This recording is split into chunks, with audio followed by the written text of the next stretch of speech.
Olá, meus amigos, minhas amigas, bem-vindos a mais um programa da nossa série Mundo em Debate, mais uma vez aqui pelo Singular Ângulo Vestibulares. Eu, professor Marcelo Corrêa, eu escolhi falar hoje um pouquinho sobre a obra do ambientalista britânico James Lovelock.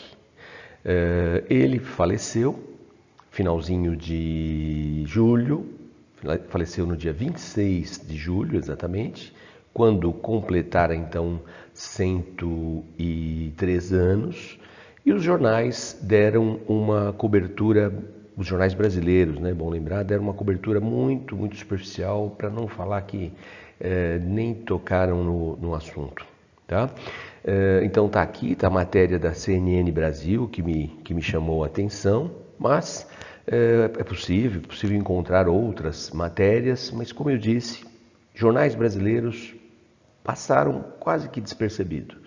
E é uma pessoa de extrema importância para os estudos, né, do chamado ambientalismo. Isso, acredito eu, que não poderia passar despercebido como passou. Então vamos falar um pouquinho dele, que eu acho que é de extrema importância. Vamos lá. Mais um exemplo aqui de uma matéria sobre o pesquisador James Lovelock, agora do jornal El País, um dos jornais mais conceituados da Europa, que fez uma extensa matéria, né, bem diferente do que nós vimos por aqui. Então temos aqui, James Lovelock, o controvertido legado do criador da hipótese de Gaia. Vamos falar um pouquinho sobre isso. Químico, meioambientalista, né, ambientalista para nós, e escritor britânico que faleceu em julho aos 103 anos. Ele gerou polêmica com sua teoria, isso é dos anos 70, né, teoria de que a Terra poderia ser considerado como um só, né, um único organismo vivo, gigantesco. Tá? Então, a obra dele praticamente se estende ao longo desses 50 anos como ambientalista, chegou a trabalhar para algumas empresas, trabalhou para a NASA, por exemplo, num programa que buscava identificar alguma forma de vida em Marte, mas grande parte da sua obra se dá como um ambientalista independente, um pesquisador independente. Temos aqui a primeira publicação, né, Teoria de Gaia, publicação dos anos 70, né, de James Lovelock. Inicialmente era Hipótese de Gaia, como disse o jornal que eu acabei de ler, o jornal El País, e depois, devido à aceitação, acabou tendo seu nome alterado para Teoria de Gaia. Ele traz aí duas coisas interessantes. Primeiro, a ideia de que a atmosfera,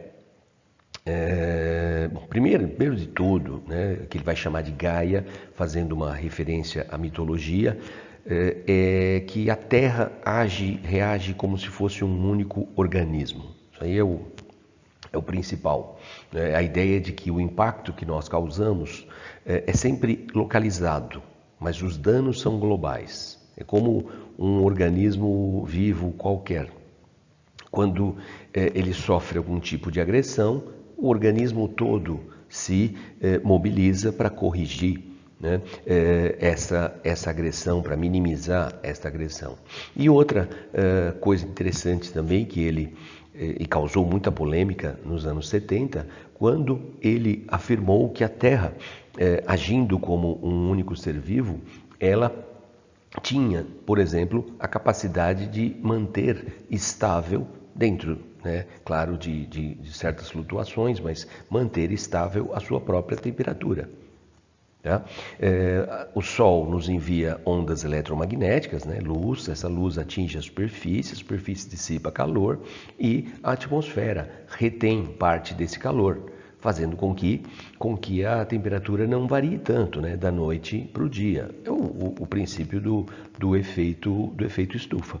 Então, como um ser vivo, né, como nós próprios, né, que podemos manter a temperatura média do nosso organismo. Tá? Ele era visto até, entre aspas, como uma espécie de profeta do que nós estamos vivendo hoje. Há décadas ele falava do impacto causado sobretudo pela queima de combustíveis fósseis e o desarranjo climático que isso iria provocar. Né? Depois, já uma publicação bem mais recente, que é A Vingança de Gaia. Vingança no sentido de que esse organismo ele foi agredido mais do que suportaria. Então, é como imaginar um ser vivo qualquer passando por uma agressão extrema, esse ser vivo tende a caminhar para a morte. Né? Ele vai fazer de tudo para se manter vivo, mas ele não vai conseguir. Então entraríamos aí numa sequência de extinções em massa e, por que não, a nossa própria extinção. Né? Mas ele não é tão otimista, não era, né, tão otimista assim, achando que sim, é possível que façamos alguma coisa para ajudar esse ser vivo, o Gaia, se manter vivo. Como ele fala no alerta final, né? É possível que nós aí possamos fazer a Terra se manter equilibrada, voltar ao equilíbrio novamente. Mas a Terra nunca mais vai ser como no passado. E um passado nem tão distante assim. E nós vamos ter que aprender a viver nessa Terra diferente, principalmente quando se fala em efeito, em clima em geral, né? Condições climáticas. Então, invernos mais rigorosos num local, menos no outro, literalmente um rearranjo, né? Alteração no nível dos oceanos, o que demandaria aí uma alteração do nosso modo de viver, nosso modo de produzir, de habitar a Terra. Né? Então, são análises bem interessantes que no começo, lá nos 50 anos atrás, né, quando ele deu início à tal da hipótese de Gaia, causou uma revolução no meio acadêmico. Cabe lembrar que a relação do pesquisador James Lovelock com o mundo acadêmico, né, sobretudo com movimentos ambientalistas, era uma relação um pouco, né, por vezes, assim, um pouco conflitante. Né? Óbvio, um pesquisador renomado, foi ele que inventou o dispositivo, né, utilizado para detectar o buraco na camada de ozônio. Trabalhou para a NASA, trabalhou para algumas companhias petrolíferas, inclusive, trabalhou para a inteligência externa britânica. Né? Agora, ele chegou a afirmar, isso foi em 2009, né? Ele chegou a afirmar, abre aspas, sobre as fontes renováveis, né, de energia, abre aspas, para James Lovelock, que disse: não tinham o menor impacto na luta contra o aquecimento global. Né? Ele apoiava de forma categórica a energia nuclear. No entendimento dele, nós temos que reduzir de uma forma muito drástica a queima de combustíveis fósseis e a única fonte capaz de nos fornecer energia na quantidade que o mundo necessita e a um preço competitivo, a única maneira para já, né, ou para ontem, seria através da energia nuclear.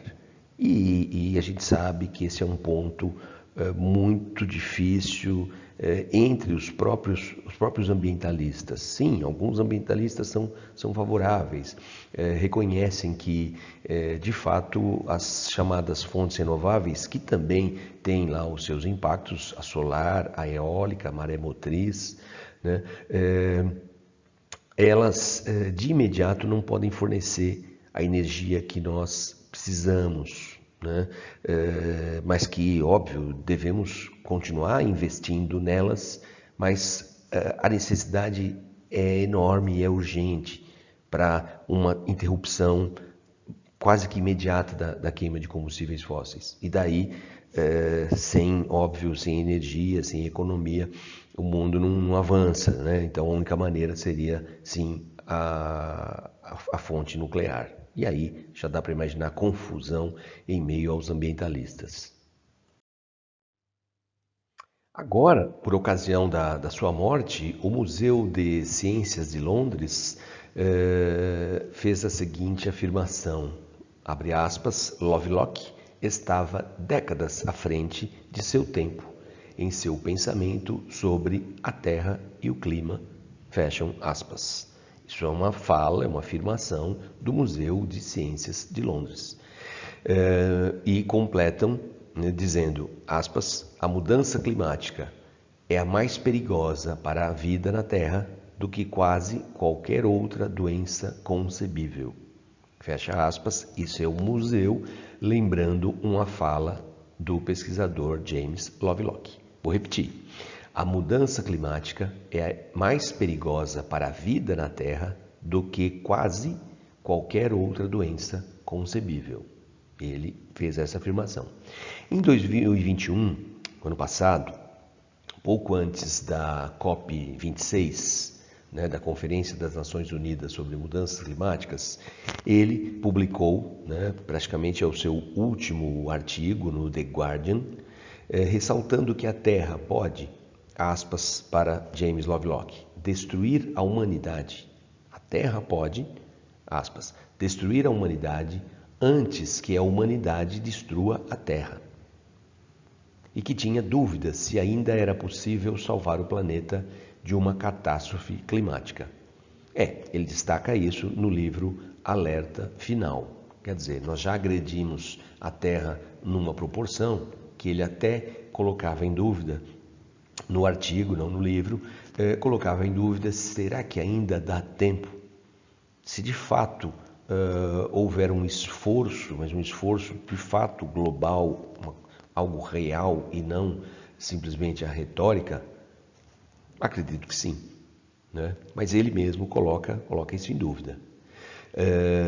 Aspas de novo para o pesquisador. Há quase 60 anos, nesse artigo do The Guardian, sugeri que nosso planeta se autorregulasse como um único organismo vivo. Chamei isso de teoria de Gaia.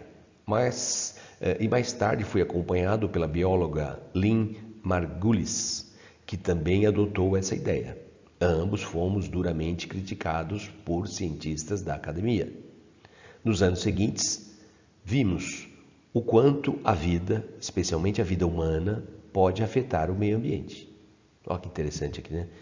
Nos anos seguintes, vimos o quanto a vida, sobretudo a nossa vida humana, pode afetar o meio ambiente. 2 atos genocidas, afirma o pesquisador. Asfixia por gases de efeito estufa e desmatamento, sobretudo desmatamento das florestas tropicais. Uma nítida referência à Amazônia, à floresta do Congo, no continente africano, floresta indonésia, causaram mudanças em uma escala nunca vista em milhões de anos. Então, de novo, 2 atos genocidas, asfixia por gases de efeito estufa e o desmatamento das florestas tropicais. Causaram mudanças em uma escala nunca vista em milhões de anos. Nós não temos registros geológicos, analisando fósseis, nós não temos registros de mudanças climáticas tão grandes em uma escala de tempo tão reduzida. Essa é a questão. Mudanças climáticas de longos períodos, óbvio que há um tempo para uma adaptação. Mudanças mais abruptas tendem a provocar um número muito maior de extinções ou até mesmo um processo de extinção em massa. Por que não imaginar também, não é?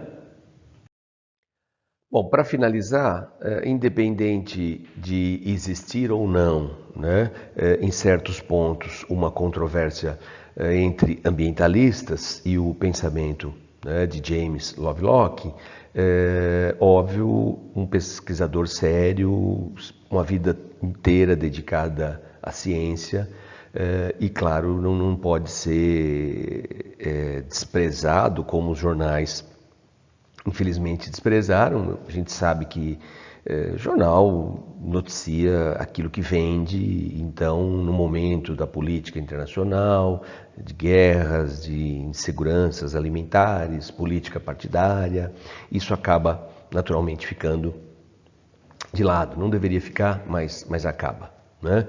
Então, acho que a gente pode encerrar aqui com uma frase dele, de 2019, quando ele disse: "É triste, mas é mais fácil criar um deserto do que uma floresta." Vou repetir. É triste, mas é mais fácil criar um deserto que uma floresta. Obviamente, destruir é mais fácil que conservar, é mais fácil que preservar. Mas nós não podemos continuar, obviamente, nesse ritmo que estamos, independente das polêmicas. É algo sério, sem dúvida. Então é isso. Até o nosso próximo encontro. Tchau, tchau.